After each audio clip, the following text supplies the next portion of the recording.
have any more signs? Right here, yeah. Oh, 76. Anybody else need signs up there? Everyone's got one? And they're held the correct way? Yeah, yeah. Okay, just checking. We're right side up. Okay. It's all right if they're out because you want to get a little spread like that.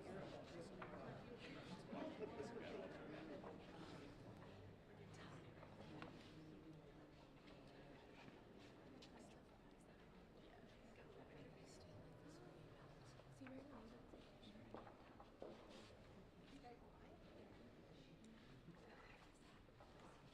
Is it a wheelchair? Oh yeah, it is. Yep. Oh, come on through. There's just another volunteer. Yeah. Yeah, come on. You're good.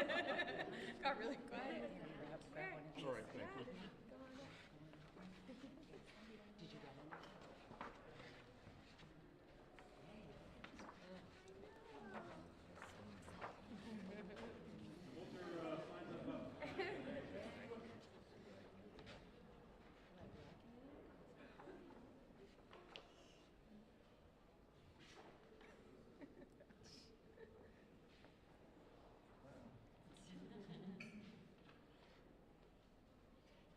Smile and look at turn. You can start that and come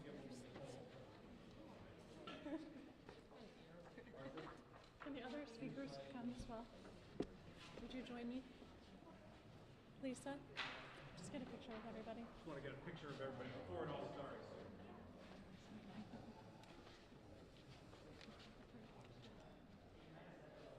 All right, I'm going to take a picture.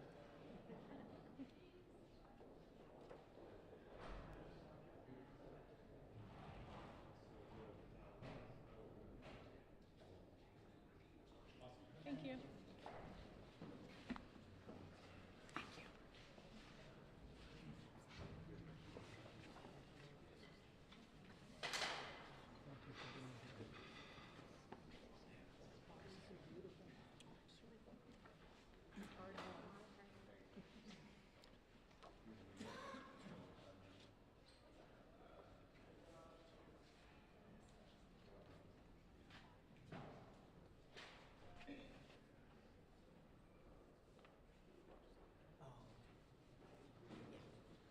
We're going to start in about 5 minutes.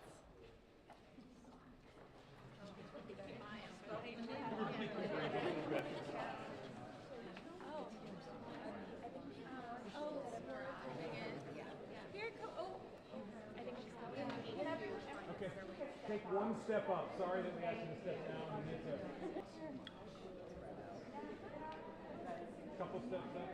That's good, not too many. Yeah, that's fine. We're going to get too spread out. Yeah. Because you're going to have more people. If legislators come, it's definitely. Yeah. How many? Hey, how you doing, sir? Good. How are you? Good. See you. Good to see you too.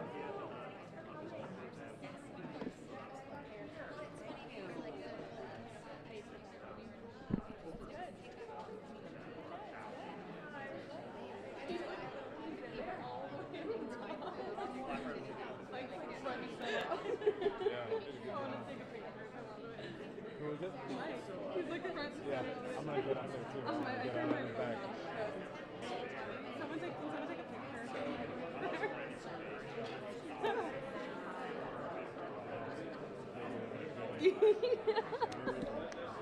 Yeah.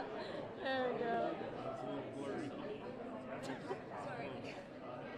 Come on, Mike. Look that way a little bit. That's great.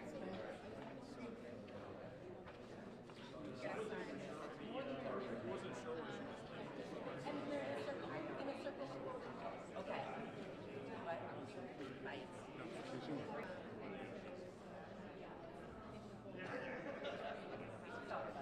Yeah, this is mine.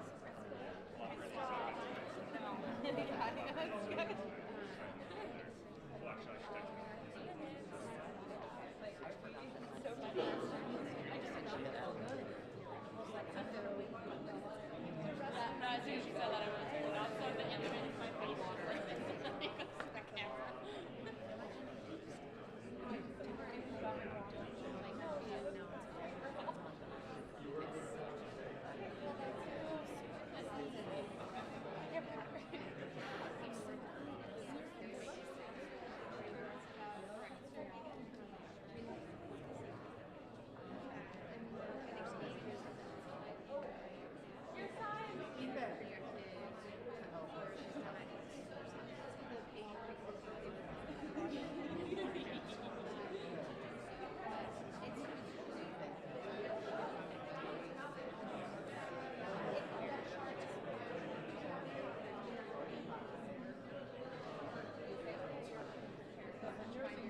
That's a good way to count.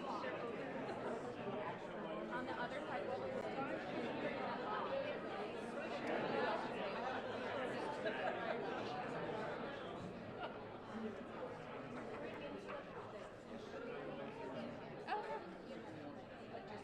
Yeah.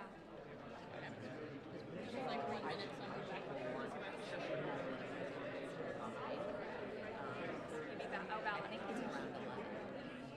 One minute. We were just too close.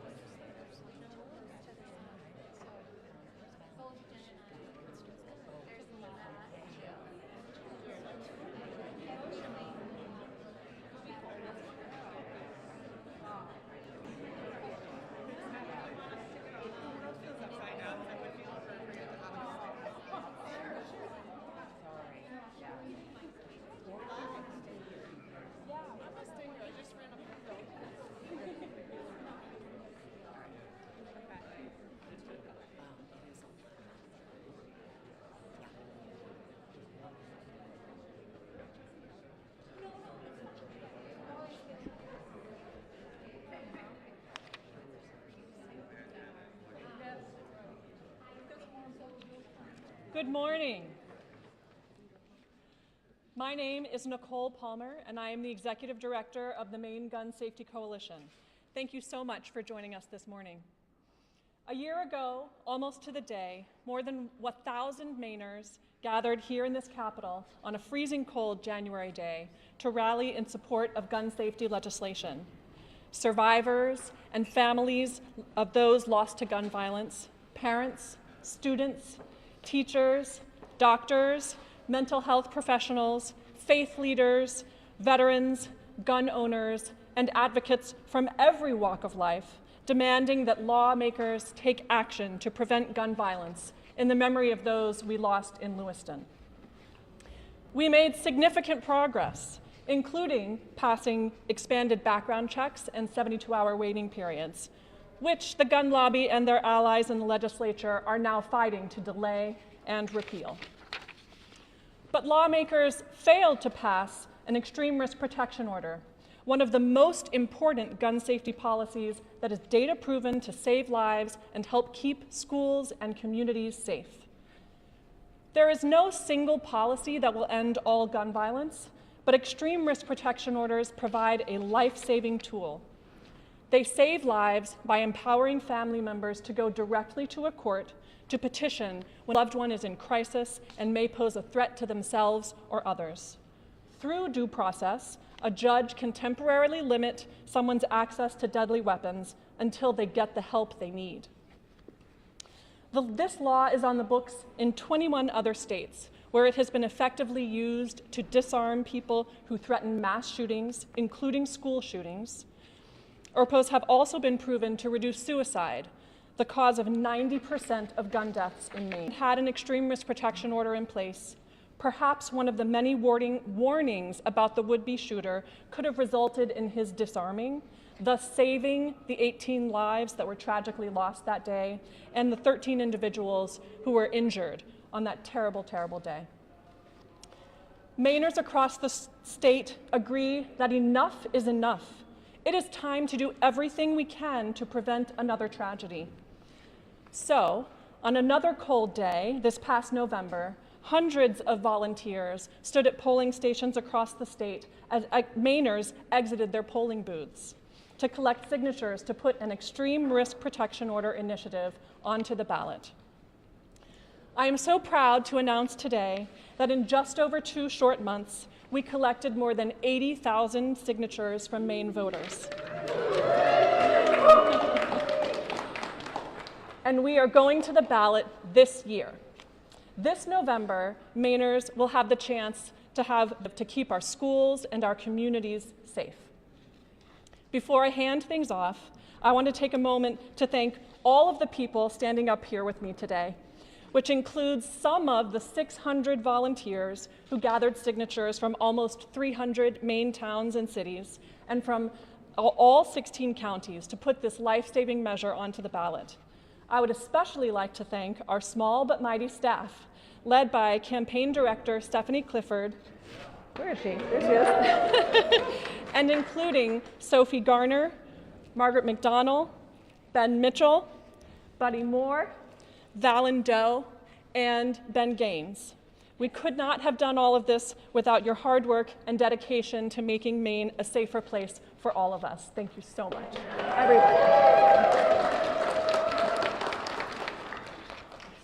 There is so much work ahead, and we know that this campaign will be hard fought. The gun lobby is well-resourced and powerful, and they will stop at nothing to fight any piece of common sense gun safety legislation in Maine. Their fundraising depends on it. But Mainers have more common sense than that. We know that Mainers reject a false choice between gun rights and gun responsibility, that we can respect the freedom to own guns, but also respect that communities should have the freedom to feel safe, that kids should have the freedom to not worry. Creating a safer future is a choice. It is a choice that all of us together in this movement make every day. Now, it is my pleasure to introduce you to Arthur Barnard, one of our citizen sponsors and father of Artie Strout, one of the victims lost in Lewiston. I've gotten to know Arthur over the past year, and I never cease to be amazed by his huge heart and his dedication to ensuring that no family ever has to endure what he and his family have had to experience over the past year. I am so proud to count Arthur as a friend and grateful for his leadership on the Extreme Risk Protection Order ballot initiative. Thank you.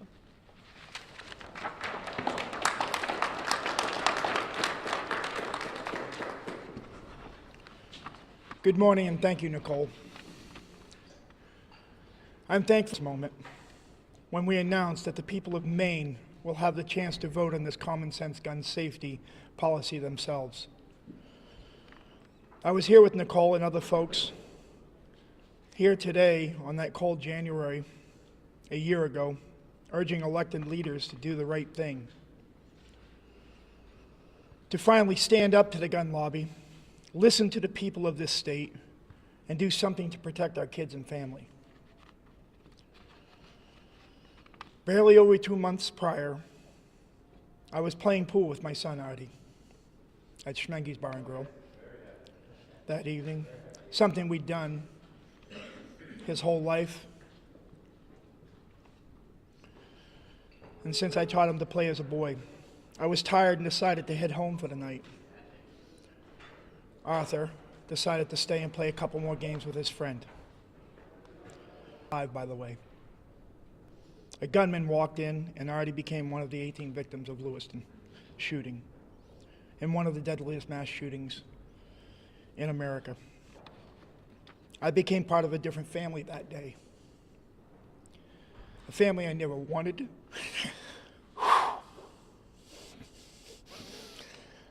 to be a part of, that I wouldn't wish on anyone. I became one of the countless Mainers and Americans who have lost someone to senseless gun violence.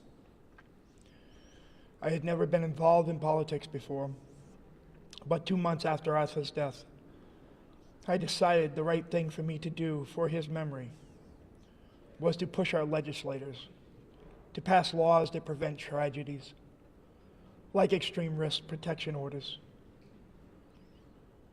Too many lawmakers failed to act, buckling in political pressure. To say I was disappointed is an understatement. I was furious. That's why I joined others in filing the Safe Schools, Safe Communities initiative to put extreme risk protection orders on the ballot. It's time for voters to have their say. For me, it's bittersweet. I'm proud to be here today as we send this measure to the ballot. And I am in position. Mainers know we can respect people's right to own guns and also do more to keep our kids and communities safe.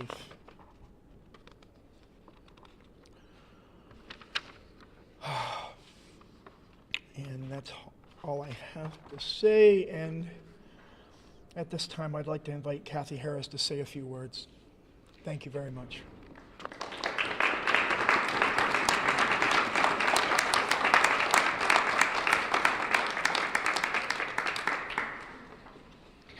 Thank you, Arthur, and thank you for your continued work to turn your experience into advocacy for gun responsibility. My name is Kathy Harris. I'm one of the citizen sponsors of the Safe Schools, Safe Communities initiative, and proud to be here today as on the ballot. This is also my first time being part of an effort like this. I'm a retired teacher, a mother, and a grandmother. Now that I'm retired, I help look after my 3 grandchildren a few days a week. And when I think of them going to school in a few years, I can't help but worry about what could happen to them at school. So I decided to do something about it. When I started teaching kindergarten in 1985, I never would have fathomed that I would be doing active school drills with my students. That decades later, 26 and 6 adult staff would be shot and killed at an elementary school in Sandy Hook, Connecticut. 2 years after that, a high school shooting in Washington State, then Parkland, Florida, Santa Fe, Uvalde, Nashville. By the time I retired in 2020, what was once unfathomable has become commonplace. It is every parent and every teacher's nightmare that this could happen in their school. In 2020, firearms became the leading cause. It is an unconsolable statistic, unconstitutional statistics. And while a mass shooting like we've seen in so many other states hasn't struck Maine, we can't wait for a tragedy like that to ask what we should have done. In other states, extreme risk protection orders have been used effectively to disarm people who threaten mass shootings, including school shootings. The gun lobby wants to convince us that anything we do to try and make our schools and communities safer comes at a cost of our rights. But that's many members of my family. He carries a gun with him every day. We have a gun in our home, and we are both this initiative. Because we all agree that we should take every step we can to protect our children. It's time for Maine to pass this common sense law to keep your children, my grandchildren, and our community safe. And now I would like to introduce Dr. Tony Owens.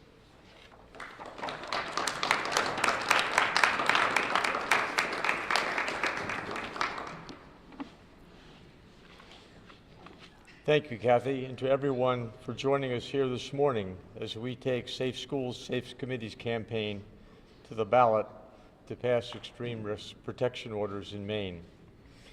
My name is Tony Owens. I'm an emergency physician at Maine Medical Center, and I've been a practicing physician for 46 years. As a physician in the emergency department at the largest level 1 trauma center in Maine, I see the impacts of gun violence come through our doors on a regular basis. The majority of gun violence in Maine is suicide, the leading cause of firearm death in Maine, particularly for men. Every day in the emergency department, we provide medical screening for patients in crisis, and part of that screening is asking whether they have intent to common sense that someone in crisis shouldn't have access to deadly weapons until they get the help they need. While for much of my career, the majority of gun injuries I dealt with on a day-to-day basis are self-inflicted, that's changing. I'm seeing more and more gun violence with troubling regularity. Gun violence is a public health crisis, and while no single policy will solve it, we must pass common sense gun safety measures like extreme risk protection orders to save lives and protect our communities. It may surprise you to also learn that I'm a 6-decade gun owner. Over the course of my life, I've fired and reloaded tens of thousands of rounds. Since moving to Maine in 1975, guns, including one my father cherished, a gift from a German prisoner of war at a prisoner of war camp. I took that cherished pistol from him over his objection because I worried about his safety. I think that decision may have saved his life at that time. I wasn't able to do that for my brother-in-law, as he took his life with a single pistol shot 25 years ago, leaving my sister a widow and his 2 daughters without a dad. In these instances, it's often family who are the first to know or realize that their loved ones are in crisis. That's why empowering family members to get help when a loved one is in crisis, extreme risk protection orders can help save lives and prevent a moment of crisis from becoming a tragedy that shapes the life. As a responsible gun owner and as someone who has seen devastating impact of gun violence in both my professional and personal life, I believe it's time that we take this modest step forward by passing this initiative to keep our families and communities safe. Thank you. And now it's my pleasure to introduce Reverend Lisa Durkee.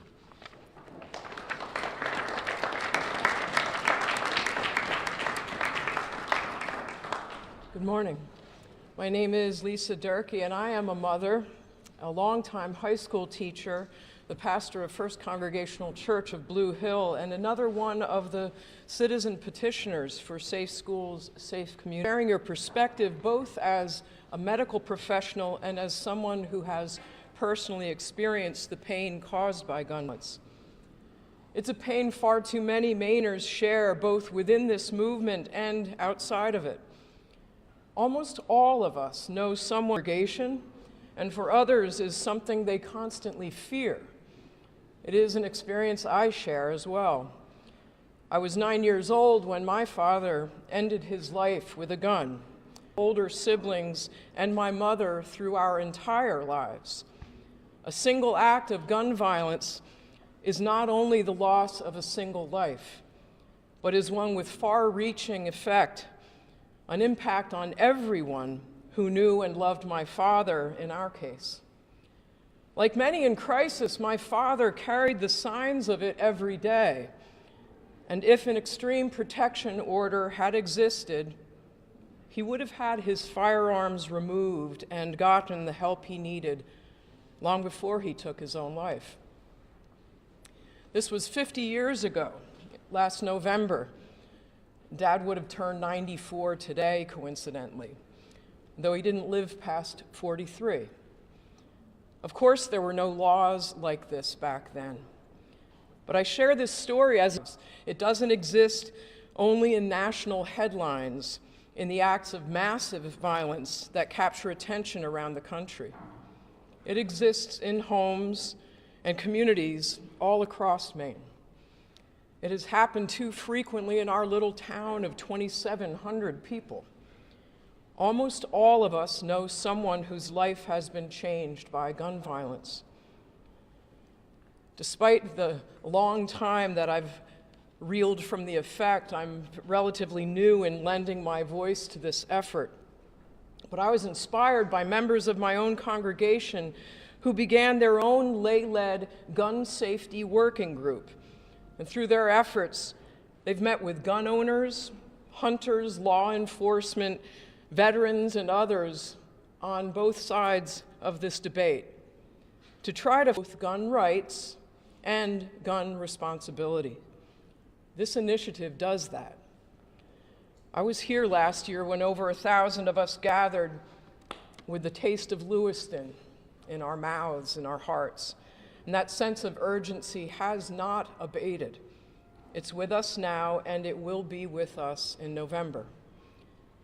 I'd like to close with words I shared here last January and that I share with my congregation each week. It is my earnest prayer for all that we say and do as well.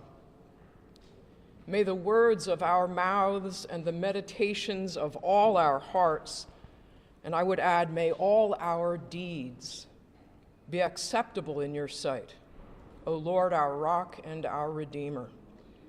Amen. Thank you.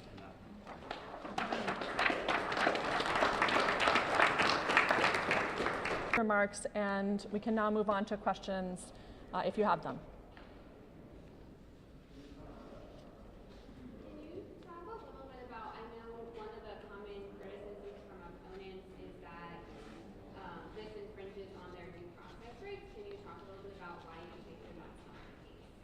Sure.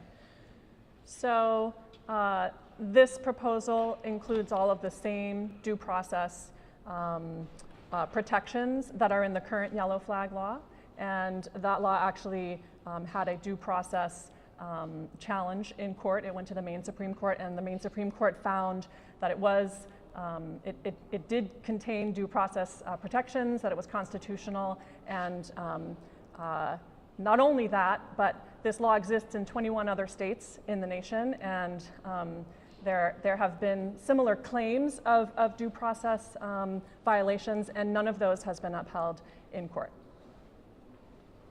Some lawmakers and the governor have said that the yellow flag law is working right now, and the red flag law.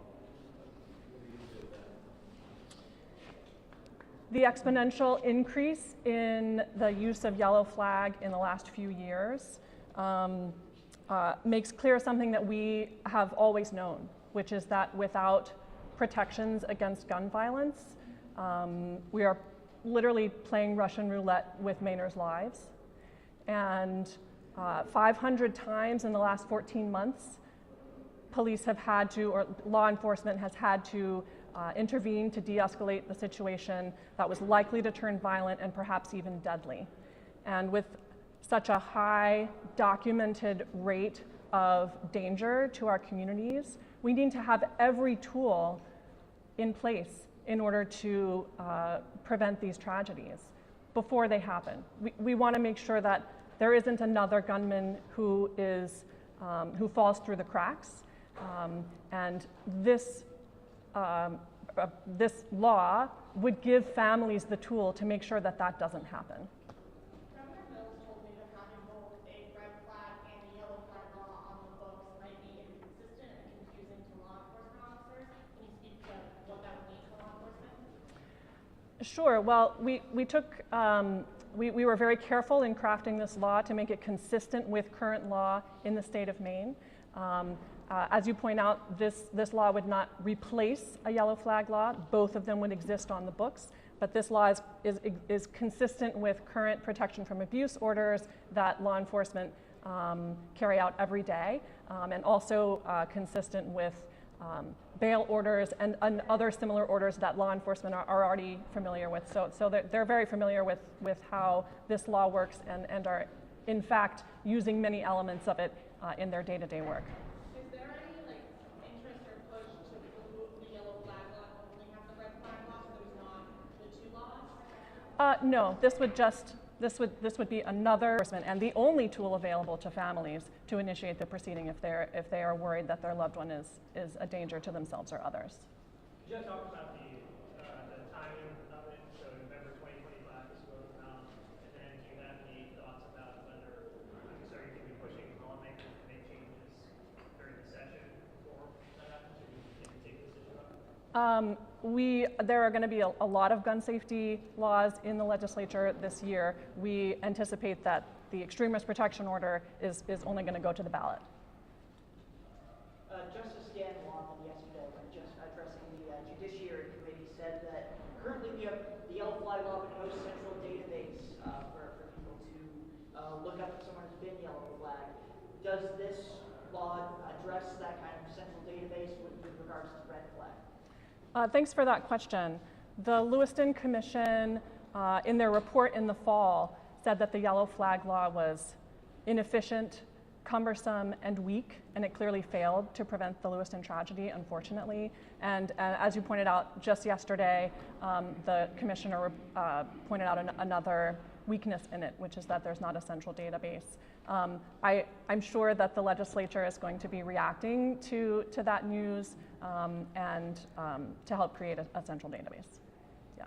Would this proposed legislation create a database? I know that while a protection order is in place under the extreme risk protection order, it goes into the system so that if somebody tries to, say, purchase a weapon after their weapons have been removed, that would flag them in the background check system. The red flag law, I know that red flag that would allow families to be more involved and protect their loved ones.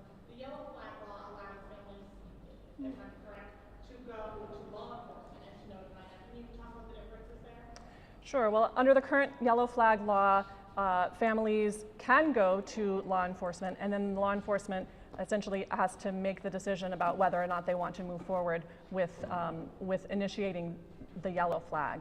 That was the vulnerability that caused 18 people, Mainers, to die in the Lewiston situation.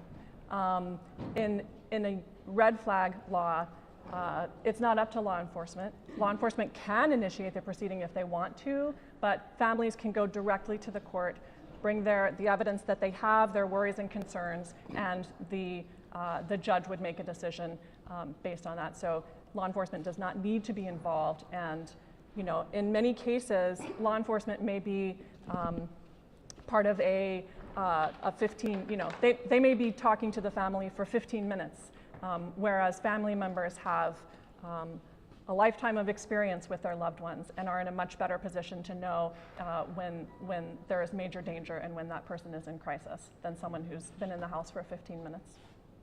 And what about the argument that there could be a disgruntled family member or a divorce situation, and this is some sort of retaliation? Well, first of all, those cases are exceedingly rare. In one study, it was, I think there was one case found out of 600 where somebody tried to use the extreme risk protection order in another state falsely, and the judge did not place the order because the judge was not convinced by that. And if somebody tried to use this law punitively against somebody else, they would face legal ramifications.